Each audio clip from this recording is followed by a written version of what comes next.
c'est toi mon bongo Toby. Chacun sa chacune, Jody et Johnny, Babi et Ama. Chacune son chacun, Chacun sa chacune, chacune son chacun.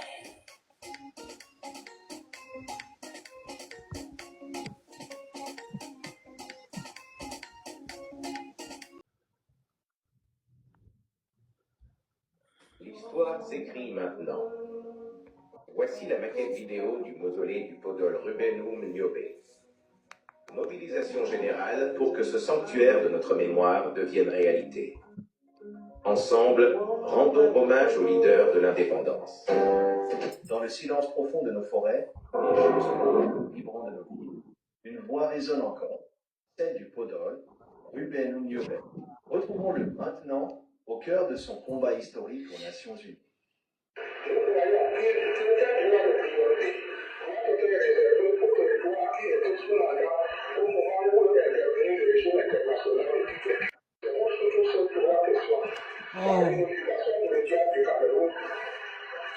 La constitution qui confère au gouvernement et dit l'Assemblée avec des pouvoirs législatifs.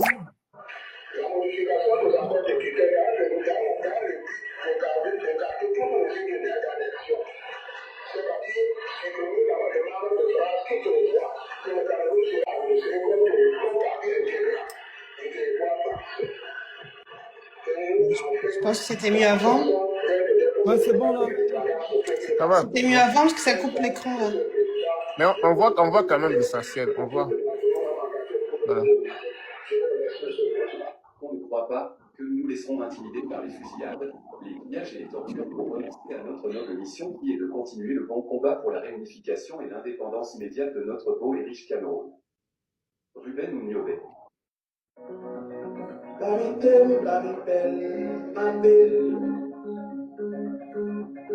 Il n'était pas né pour la gloire, mais pour le sacrifice. Dans le tumulte des forêts et l'écho des savanes, il a tracé un chemin là où il n'y avait que ronces.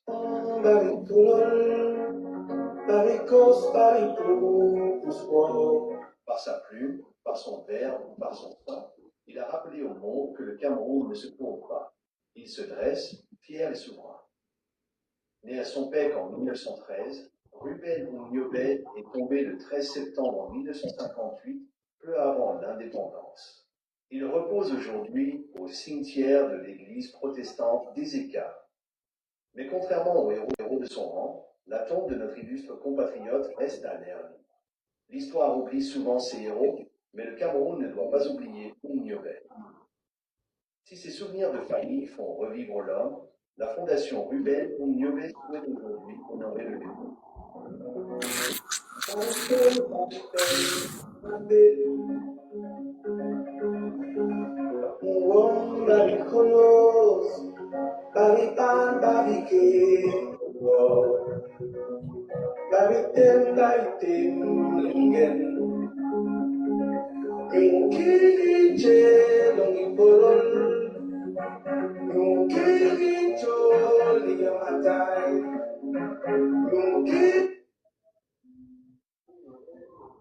Nous lançons officiellement une levée de fonds pour construire une demeure digne de l'héritage Podol Ruben.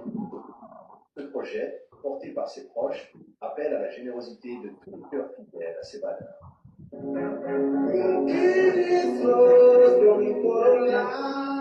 Évalué à 16 millions de francs CFA ou 24 000 euros, ce mausolée offrira l'opportunité d'apprendre sur la vie familiale, politique, sportive, associative et religieuse des leaders charismatiques de l'UPC. La pose de la première pierre a été effectuée le 27 janvier 2026 par la famille biologique du Podol. Mobilisation générale pour que ce sanctuaire de notre mémoire devienne réalité. Ensemble, rendons hommage aux leaders de l'indépendance.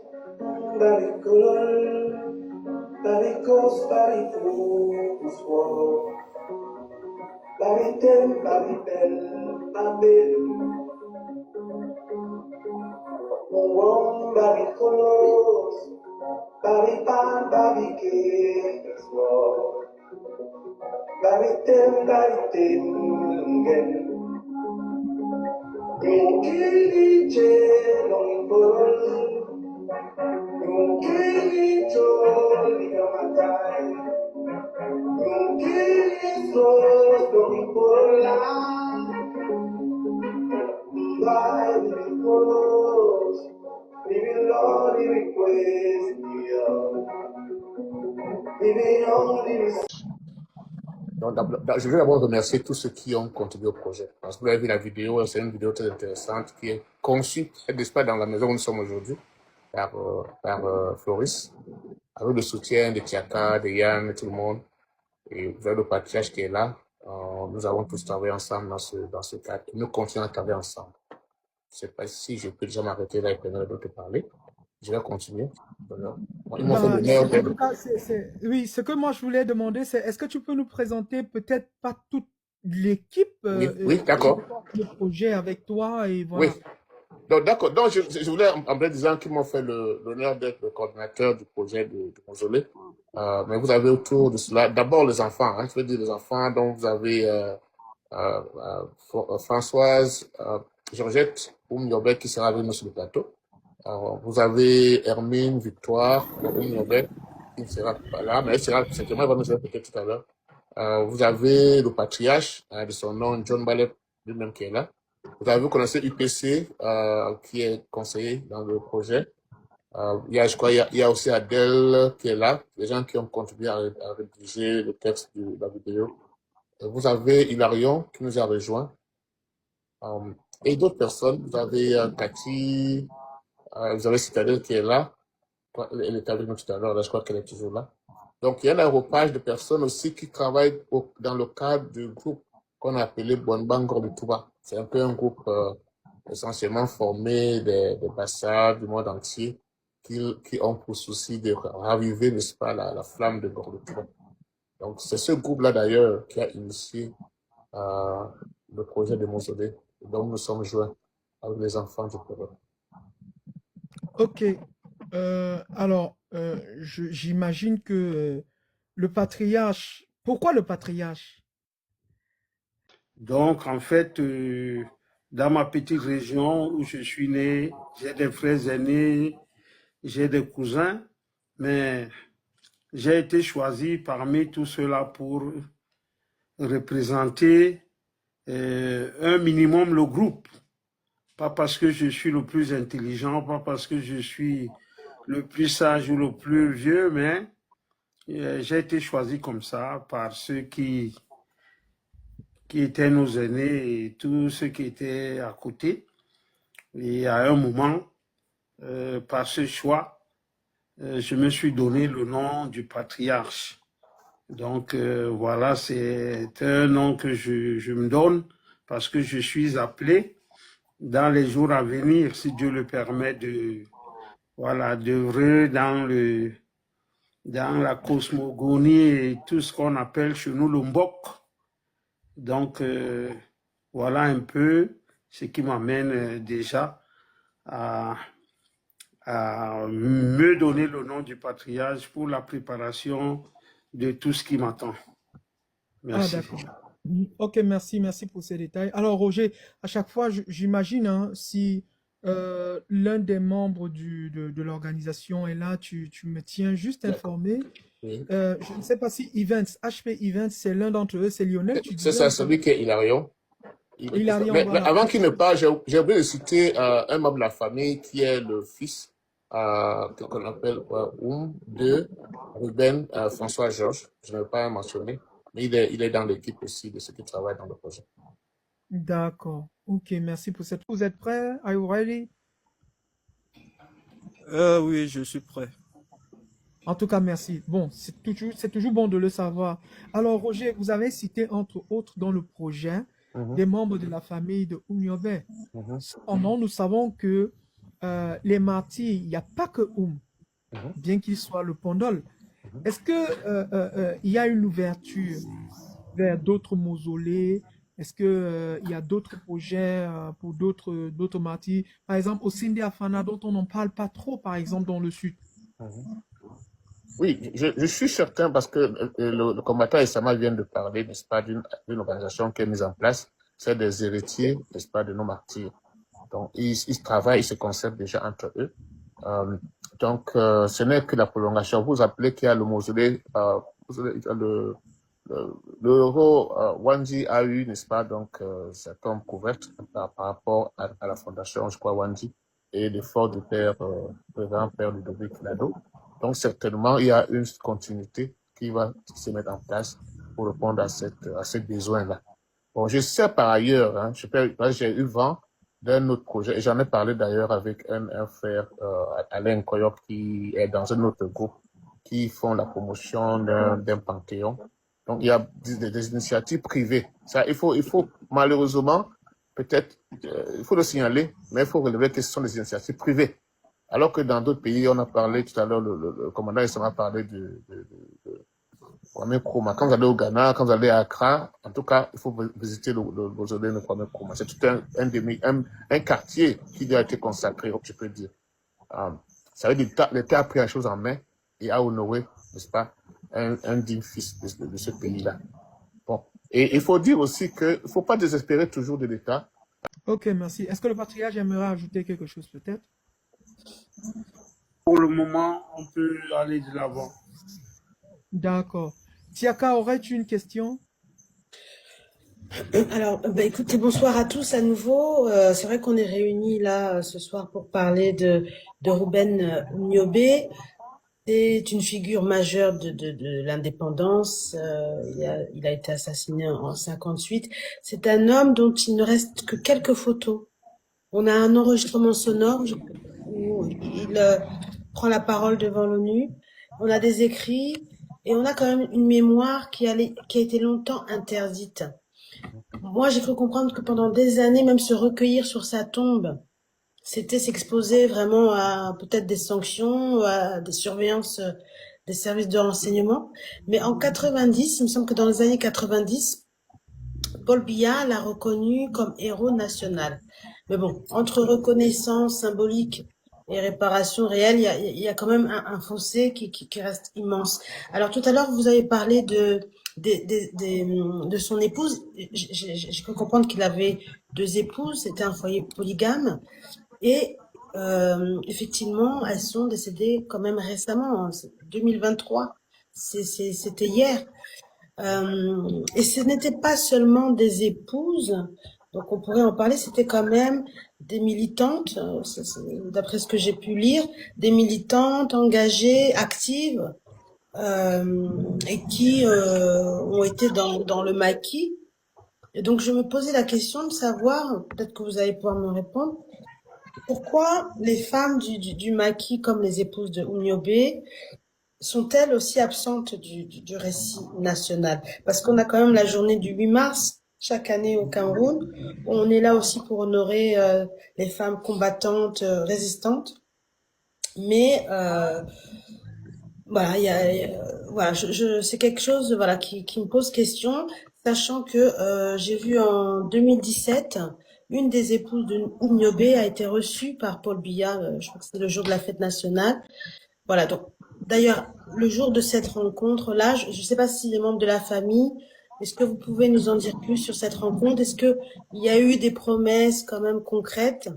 Parce que là, vous êtes dans un projet, voilà, pour effectivement construire le mausolée. Et on peut aussi se poser la question, est-ce que voilà, il ne va pas y avoir aussi là de la résistance politique? Merci. D'accord. Je sais que François, je crois qu'elle va nous rejoindre. Moi, je crois que je l'ai vu quelque part comme côté dans le parage. Elle pourra en parler davantage, mais nous discutons de ces choses avec la famille. Bon, l'histoire des 2 épouses est d'abord une histoire un peu confuse. Hein. Le dire, peut-être en mode vision, paraîtra bizarre, mais pour ceux qui connaissent l'histoire du maquis, Ruben Nyobe avait demandé à un moment donné que toutes les femmes sortent du maquis. Donc, c'est pour ça que vous n'avez pas vu l'autre épouse, maman Gomayak, dans l'histoire du maquis, parce qu'il avait demandé que toutes les femmes sortent, parce que c'était une vie difficile. Maintenant, celle qui est présentée comme sa 2e épouse, comme je disais, qui est la mère, n'est-ce pas, de Daniel, Ruben Daniel Nyobe, est une histoire un peu plus confuse, mais j'aimerais que la famille puisse en parler. Effectivement, elle a été plus vue auprès des autorités politiques que la mère des 3 enfants, des 3 autres enfants, parce que ça aurait été une certaine volonté politique. Bon, vous n'avez pas vu cette effervescence où le moment Marthe Komayak qui était dans l'épouse légitime, duquel nous avons un acte de mariage. Hein. On en parlait d'ailleurs tout à l'heure. Parce que notre papa, là, il a laissé une dette de 800 francs que nous devons payer. Il n'avait pas fini de payer sa dot. Pour mon mariage. On en parlera tout à l'heure. J'ai dit à l'équipe que il faut que cette fois-ci, c'est vrai qu'on dit que chez nous, les Bantous, la dot ne finit jamais. Mais une dot qui a duré aussi longtemps, n'est-ce pas, il va falloir qu'on négocie avec la belle famille. Donc c'est pour dire que l'histoire des deux épouses est une histoire qui sera certainement, voilà, Françoise nous rejoint là, sera certainement clarifiée. Parce qu'il y a certes l'histoire publique, si vous voulez, officielle, mais il y a d'autres réalités que le monde doit commencer à comprendre aujourd'hui. Parce que on ne va plus continuer à cacher la vérité aux Camerounais. C'est une histoire un peu bizarre de ces deux épouses, mais les deux épouses ne sont pas exclues. Pour ce qui concerne Marc Ngamayak, elle a été enterrée sur les terres d'un podol à Sompec, où la famille a organisé. En tout cas, elle est mieux lotie aujourd'hui que son époux, faut le dire, grâce aux enfants qui n'ont pas fait appel à qui que ce soit, n'est-ce pas, pour le faire. Mais la volonté est que déjà le père soit remis, n'est-ce pas, au centre de l'histoire comme il a été pour le Cameroun. C'est quelqu'un qui s'est donné pour le Cameroun. Comme on le dit, il n'est pas venu pour la gloire, il a donné sa vie. Et nous devons lui reconnaître sa place et l'honorer en tant que tel. Bon, alors Françoise, bonsoir et bienvenue. Oui, bonsoir. Bonsoir à tout le panel. Très aimable. La connexion est très mauvaise. Je n'arrivais pas à me connecter à temps. Il n'y a pas de souci. Il n'y a pas de souci. On comprend. Hein. Et en tout cas, tout l'honneur est pour nous de vous recevoir sur ce panel. Parce que nous entendons souvent parler de l'histoire de votre papa. Et personne d'entre nous n'a jamais eu la chance d'être aussi proche, on va dire ça comme ça, du sang du Pondol. Vraiment, c'est avec beaucoup d'émotion et beaucoup de chaleur que nous vous recevons sur ce panel. Du coup, Tiaka, est-ce que tu peux repréciser ta question pour que Françoise nous apporte un peu plus de lumière, s'il te plaît? Oui, en fait, j'ai évoqué un peu le parcours de Ruben Niobé et je disais qu'on avait tendance aussi à oublier le rôle de ses épouses qui ont été des militantes engagées je me posais la question de savoir pourquoi effectivement on n'en parle pas aisément, parce que ce sont des femmes quand même qui marquent l'histoire du Cameroun. Et on a la journée du 8 mars où chaque année on honore les femmes combattantes et résistantes. Et je parlais aussi de la rencontre d'une des épouses de Youm Nobé en 2017 qui a été reçue par Paul Biya. Et donc, je voulais savoir si vous, les représentants de la famille, vous avez eu des échos de cette rencontre et s'il y avait eu des promesses concrètes, parce qu'aujourd'hui, on est sur un projet, effectivement, de création d'un mausolée.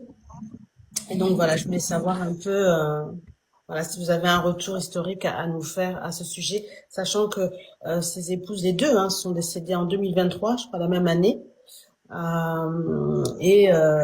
Pour moi, c'était quand même hier, on est en 2026 là, mais c'est une longue vie pour ces femmes, les épouses. Oui, voilà, c'est des dames, des grandes dames d'ailleurs. Maman est membre fondateur de l'UPC. Elle est parmi les premières femmes à occuper des responsabilités au sein de l'UPC, c'est-à-dire de l'UDPEC, l'Union des femmes de l'UPC. Elle occupe d'ailleurs la première première présidente des femmes, et qu'elle est obligée de laisser très très tôt parce que les responsabilités familiales, c'est-à-dire que accueillir les gens et tout le monde que son mari drainait, ne lui permettait plus d'être en première ligne sur le plan politique. Donc, elle se soumet à ses tâches d'épouse parce qu'elle devait recevoir tout ce qui arrivait préparé. Donc, elle reste première conseillère auprès de son mari pour les lourdes responsabilités qu'il avait. Et en dehors de l'UPC, elle a été une femme dynamique au sein de l'Église. Elle a été secrétaire générale de l'Association des femmes de l'Église presbytérienne du Cameroun. Secrétaire générale, fonction qu'elle a occupée pendant 6 ans comme secrétaire. Donc, Oui, c'est pas rien, hein. Vraiment, ce sont des femmes de combat, hein. Moi, quand je pense même à Félix Poumier, sa femme, je sais même pas comment les femmes s'organiser dans la lutte. On parle des hommes, mais on a aussi des femmes courage qui ont été là combattantes. voilà. Merci. C'était des femmes vraiment avec beaucoup de volonté, hein, qui devaient accompagner leur mari dans cette lourde fonction, que ce soit politique, sportive, familiale. Elles ont été au premier plan et avec beaucoup d'amour. T'es partie. Et d'ailleurs, même après la mort de papa, elle est restée au bureau politique de l'UPC. Elle a assisté à tous les congrès jusqu'en 90, où Frédéric Kodor prenait le secrétariat général. Et elle est restée dans le parti comme militante très engagée jusqu'en 2018, où elle donne le mot d'ordre dans toute la Sanaga maritime de voter, puisque l'UPC a été recalé. C'est elle qui donne le mot d'ordre pour courir auprès du PCRN. Donc, on a attendu qu'elle vote pour que tout le monde sache que maman a voté pour le PCRN. Donc, elle est restée très engagée dans le parti jusqu'à la dernière minute. Voilà.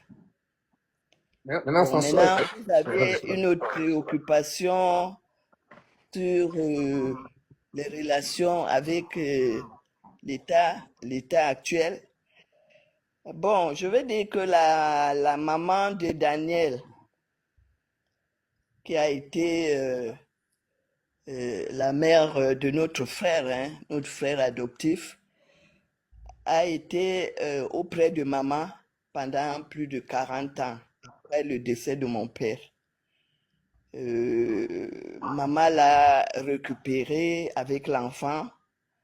Elle est restée avec elle à Boumiébil jusqu'à ce qu'elle organise le départ de mon frère Daniel en Europe. Donc, elle a été également adoptée, mais elle n'a pas eu d'acte de mariage avec mon père, hein. Ils ne se sont pas mariés, elle est restée une compagne. Et nous, avec notre frère, nous avons appris à l'aimer, et c'est notre frère. Et l'invitation au palais, c'est une histoire un peu ambiguë, parce que le secrétaire général de l'UPC à l'époque, qui était Robert Bapo, vient auprès de maman pour lui dire, voilà, j'ai réussi à avoir une invitation pour vous, pour la fête de l'unité nationale. Donc, il va falloir que tu y ailles avec Hermine, ma sœur aînée, pour que le président vous rencontre, parce que j'ai pris rendez-vous. Donc, il a 3 billets, un billet pour maman, un billet pour Daniel et un billet pour ma sœur aînée Hermine. Et maman lui dit, si je suis invitée un jour, je vais manger un jour, et les autres jours, je vais faire comment? Je ne peux donc pas y aller. Parce que la personne qui m'invite ne m'a jamais rencontré. Et je ne sais même pas comment arrive cette invitation jusqu'à moi. Donc, je n'y vais pas. Et c'est comme ça que ma sœur Hermine, dès que sa mère se résigne, elle aussi, elle n'accepte pas d'y aller. Bon, bah, pour qu'il prenne un rendez-vous au palais en disant que oui, je vais amener la veuve et tout, il se sent un peu indigné. Il va donc se rapprocher de la maman de Daniel, qui, elle, accepte à la place de maman à y aller avec Daniel. Et donc, c'est comme ça que maman Marie arrive à cette invitation au palais, et parce que maman a refusé d'y aller. En fait, l'invitation était pour ma mère, pour maman Marthe. Bon, en dehors de ça, il n'y a pas eu d'autres rapports entre maman et le sommet. Et malgré qu'à la sortie du maquis, elle a quand même écrit au président de la République avec l'avènement de Paul Biya, elle a fait 3 lettres qui sont restées sans réponse jusqu'aujourd'hui pour lui dire que voilà, je suis restée, j'ai les enfants à élever, voilà. Mais elle n'a pas eu de réponse jusqu'aujourd'hui. Donc, ce n'est pas à cette invitation qu'elle devait se pointer comme ça. Voilà ce que je peux dire brièvement. Hein. Merci. Merci Voilà. beaucoup. Merci beaucoup pour ce témoignage. Merci infiniment. Alors, Hilarion voudrait peut-être ajouter quelque chose, non? Ton micro, Hilarion, je ne sais pas si tu es avec nous. Oui, je suis avec vous. Bon, pour le moment, j'ai écouté, tout a déjà presque été dit. Nous appelons juste les Camerounais à prendre conscience de ce qui est en train d'être fait, parce qu'il est de notre devoir de mémoire en tant que fils, petit-fils et arrière-petit-fils de Mpodol Oumniobé, qui a donné du sien pour qu'aujourd'hui nous ayons la petite liberté d'expression que nous avons aujourd'hui, à y penser profondément, à lui rendre ce grand hommage. Donc, la question de... Allez-y. La question qui me revient toujours sur ce qui est notre devoir de mémoire, où il y a des suspicions, je peux par là dire, pour d'autres personnes qui ont attribué le projet à une quelconque ligne de, je ne sais pas, chemin de chefferie, je ne sais pas, pour les rappeler ici aujourd'hui que l'idée ici est l'idée des enfants de Mpodol, comme l'a tant bien dit Papa Roger, que nous aussi, nous avions porté avec amour. Que nous sommes en train de préparer pour la mémoire de Ruben Oumniobé ce 13 septembre 2026 et qui ne doit plus être comme les autres commémorations de 2025 ou 2024. Il faut que le Cameroun désormais prenne son envol, malgré que la dictature et la France-Afrique continuent de vouloir nous piétiner ces lumières. Merci infiniment. Merci beaucoup. Courage, grand combattant. Courage à vous. Très grand merci. Beaucoup d'émotions en t'écoutant. On espère juste que vous aurez vraiment le temps d'être aussi longtemps que possible dans le live, parce qu'on aimera également vous poser peut-être 2-3 questions. Mais si jamais vous êtes en train de vouloir vous séparer, de nous prendre congé de vous, merci de nous le préciser, parce que bon, après, le plus important là actuellement, ou alors le but de l'émission aujourd'hui, c'est de parler justement du projet de construction du mausolée du Podol. Mais en même temps, ça nous fait du bien au cœur de savoir que vous allez bien. Et vraiment, beaucoup de courage, et nous aimerons avoir peut-être des réponses à 2-3 questions tout à l'heure, si ça ne vous dérange pas. Et je vous en prie, ce serait une très grande joie pour moi. Déjà, je vous rappelle que maman Françoise Oumiobe, c'est elle qui m'a permis d'acheter mes médicaments où je suis actuellement à l'hôpital avec maman Madeleine Kamani, la fille de Anatole Kamani, qui était le trésorier de l'UPC, et également maman Louise Mercafossi, depuis Bafoussam. Elles ont fait, puisqu'elles sont dans un groupe où je suis également à l'intérieur, le groupe WhatsApp héritier des héros et martyrs du Cameroun. C'est une très bonne initiative que maman Hermine et maman Françoise et Philippe Wandier, les enfants d'Ossinde Afana ont eu à faire. Et aujourd'hui, cette association est en train d'être, pour moi, le pôle de tout ce que nous pouvons aujourd'hui considérer comme étant ce que votre ligne éditoriale présente, c'est-à-dire refaisons vivre la fierté de la gloire et surtout le héroïsme de nos grands-parents qui sont morts pour la patrie. Merci. En tout cas, merci. Il était parmi les membres fondateurs de Dynamo de Douala. Voilà. Ah, ça c'est bon à savoir. Merci. Voilà. Donc, ce mausolée a beaucoup d'enjeux en fait. Les gens vont découvrir qui était l'homme derrière les photos qu'on a vues, les photos qui essayaient de le déshumaniser. Fraîche. Donc voilà, c'est l'enjeu qui est là. D'accord. Bon, moi j'ai une question pour Hilarion. Hilarion, alors, est-ce qu'il y aurait, bon, bien entendu, si Hilarion, il faut compléter sa question, peut-être le patriarche prendra le relais. Hilarion, est-ce qu'il y a des institutions ou alors des aspects historiques qui sont associés au projet? Les historiens, les archivistes, des associations mémorielles, les descendants, bon, bien entendu, on a Françoise là, et les descendants de Oumiobe. Le temps qu'il en commence, je peux déjà dire que déjà pour concevoir l'œuvre, il a fallu associer, n'est-ce pas, des experts comme les architectes, j'en ai parlé, les ingénieurs de travaux, ingénieurs de conception et tout. Mais il y a un travail d'archives qui est en train d'être fait.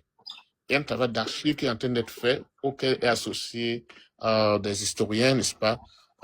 Certains sont connus, François peut en parler, ou on va en parler au fur et à mesure. Il faut réveiller toutes ces images qu'on ne connaît pas de l'homme. Il faut répertorier des faits historiques qui montrent l'homme, l'individu, pas seulement l'homme politique qui appartient à tout le monde, mais c'est un père de famille, c'est un leader de communauté, c'est un propriétaire terrien, comme tous n'est-ce pas, les hommes de cette époque-là. Il a un très grand, un vaste espace dans son village, son pet, dont on a parlé aujourd'hui. Et tout cela est en train d'être fait par des spécialistes. Même des anthropologues sont associés à l'œuvre, quoi. On connaîtra davantage au fur et à mesure que les travaux évoluent. Merci infiniment pour cette précision. Je ne sais pas, est-ce que quelqu'un d'autre voudrait ajouter quelque chose, le patriarche? Et bonne soirée. Merci infiniment, le patriarche. Alors, Tchaka, tu avais un dernier mot peut-être? Merci à Tchaka, hein. Je n'ai pas dit ça. Je me sers avec Yann, individuellement. Non, mais merci à vous, merci à vous. C'est vrai que Oumiobe, c'était pas seulement un homme, c'était un visionnaire, il était vraiment une vision. Et puis ses épouses n'étaient pas seulement des veuves, voilà, elles étaient des femmes de combat, des femmes du maquis, des femmes restées debout malgré l'abandon. Donc aujourd'hui, vraiment, toute l'équipe, Roger, les descendants, vous portez la mémoire. Vous êtes en train de construire ce que l'État n'a pas construit. Et puis, quelque part, vous rappelez ce que l'histoire officielle a trop longtemps voulu taire. Donc, vraiment, il faut que le peuple camerounais reprenne en main sa mémoire. Merci en tout cas. Merci à tous. Merci, Tchaka. Alors, Cameroun, je suppose que c'est Floris même, en personne, le boss. Bonsoir. Oui, bonsoir Yann, bonsoir. Merci de m'avoir passé la parole. Je voudrais profiter ici de l'occasion, n'est-ce pas, pour dire un grand merci à Maman Françoise, au patriarche, à Roger et tous ceux qui les accompagnent, d'avoir bien voulu, n'est-ce pas, accepter honoré à cette invitation. Je ne quitterai pas, n'est-ce pas, de ce live sans toutefois poser une dernière question qui, n'est-ce pas, me taraude un peu l'esprit. Et la question, elle est simple. Vous n'êtes pas obligé de répondre, Maman Françoise. La question, c'est, lorsque vous voyez, lorsque vous touchez les réalités de ce pays du regard, c'est-à-dire qu'avec la dégradation de toutes les infrastructures que nous voyons, lorsque vous voyez nos dirigeants rouler dans du luxe, avec des comptes bourrés, rouler dans des grosses voitures, certains même ont des maisons qu'on ne trouverait qu'en Arabie Saoudite. Est-ce qu'il ne vous arrive pas, vous, de vous poser la question de savoir pourquoi est-ce que mon père est mort pour ce peuple? Merci.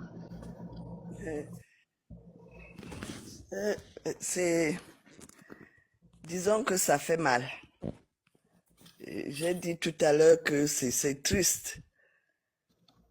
C'est triste, mais c'est comme ça. Et les néocolons, là, ils sont même pires que les colons. Hein.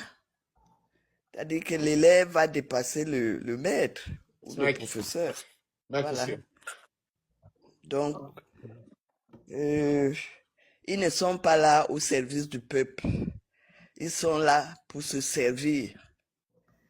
Ils n'écoutent même pas le peuple, ne voient même pas que le Cameroun se dégrade.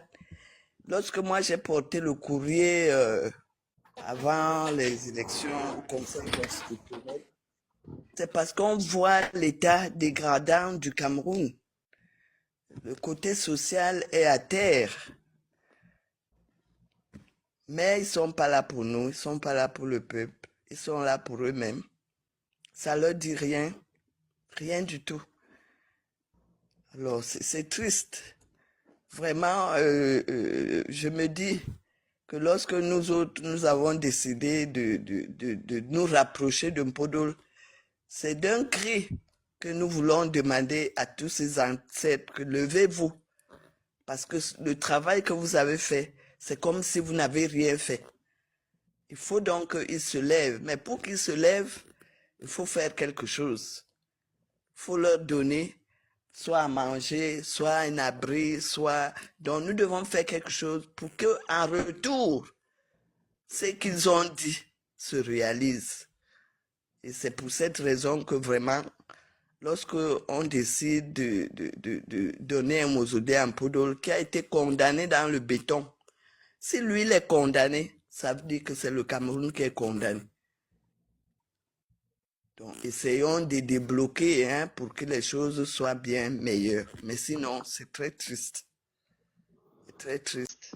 Maman Françoise, souvent on dit, il y avait quoi avant? On dit que Ahidjo quand même était quand même dans le développement et se préoccupait du peuple. Vous qui avez connu les deux présidents, est-ce qu'il y a une différence entre les deux ou finalement c'était la même mentalité? Oui, Ahidjo était cruel, il était cruel, mais il avait son nationalisme à lui, c'est-à-dire que il était fier d'avoir une compagnie aérienne, il était fier de bâtir un palais présidentiel, il était fier, donc il avait sa fierté qui était propre à lui. Bon, quand 82 est arrivé, nous avons pensé entrer dans les meilleures conditions, c'est-à-dire que la répression baisse et que le développement suive. Mais c'est regrettable que tout ce qu'il y a eu, on est revenu comme si on était dans les années 55. C'est-à-dire que on a pensé faire un pas en avant, mais on a plutôt fait 3 pas ou 4 pas en arrière. C'est triste. Bon, nous avons espoir que la 3e République pourra réparer et amener les Camerounais à avoir un meilleur Cameroun, mieux que celui-là. Ok. Merci beaucoup pour ce que vous avez fait. Nous allons continuer. Je vous implore de continuer à faire des lives comme ça parce que c'est une grande première. Que d'ici le mois de mai, qu'on puisse décoller ce projet qui va libérer le Cameroun. Je suis consciente. Merci. Ok. La prochaine fois, nous allons essayer d'inviter les hommes politiques qui vont vous accompagner sur le panel pour rendre la chose encore plus attrayante. Ok, ok. L'histoire s'écrit maintenant. Voici la maquette vidéo du mausolée du Podol Rubenoum Niobé. Mobilisation générale pour que ce sanctuaire de notre mémoire devienne réalité. Ensemble, rendons hommage aux leaders de l'indépendance. Dans le silence profond de nos forêts, et jusque dans l'écho vibrant de nos villes, une voix résonne encore, celle du Podol, Rubenoum Niobé. Retrouvons-le maintenant au cœur de son combat historique aux Nations Unies. Nous croyons qu'un droit de priorité doit être réservé aux territoires qui étaient sous mandat au moment où intervenait le régime international de tutelle. C'est pour surtout ces trois questions: la réunification immédiate du Cameroun, la constitution d'un conseil de gouvernement et d'une assemblée avec des pouvoirs législatifs, la modification des accords de tutelle dans le but d'écarter toute mesure d'annexion. C'est-à-dire supprimer les membres de phrase qui prévoient que le Cameroun sera administré comme partie intégrante du territoire français. Et enfin, la fixation d'un délai pour le droit de l'indépendance au peuple camerounais. Quelles sont, Monsieur le Président, les questions sur lesquelles j'ai toujours démontré ma engagé pour venir ici? Je vous remercie, Monsieur le Président. Qu'on ne croit pas que nous nous laisserons intimider par les fusillades, les pillages et les tortures pour renoncer à notre noble mission qui est de continuer le bon combat pour la réunification et l'indépendance immédiate de notre beau et riche Cameroun. Rubenoum Niobé.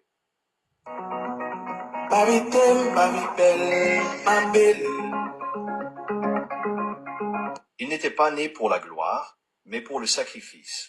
Dans le tumulte des forêts et l'écho des savanes, il a tracé un chemin là où il n'y avait que ronces.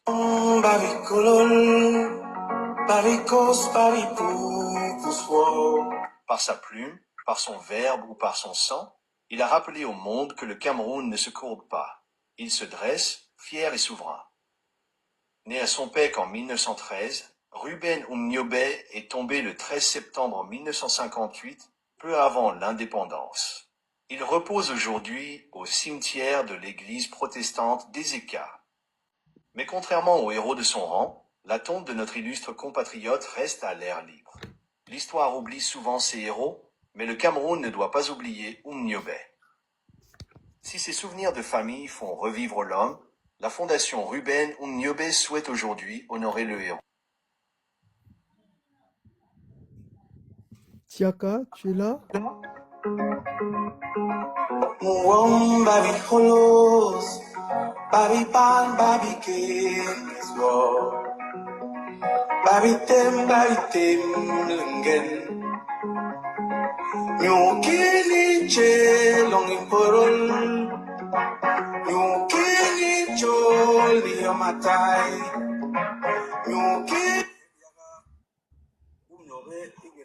Nous lançons officiellement une levée de fonds pour construire une demeure digne de l'héritage du Podol Rubenoum Niobé.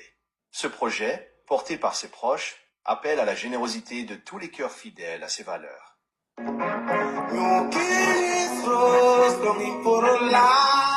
Évalué à 16 millions de francs CFA ou 24 000 euros, ce mausolée offrira l'opportunité d'apprendre sur la vie familiale, politique, sportive, associative et religieuse du leader charismatique de l'UPC. La pose de la première pierre a été effectuée le 27 janvier 2026 par la famille biologique du Podol. Mobilisation générale pour que ce sanctuaire de notre mémoire devienne réalité. Ensemble, rendons hommage aux leaders de l'indépendance.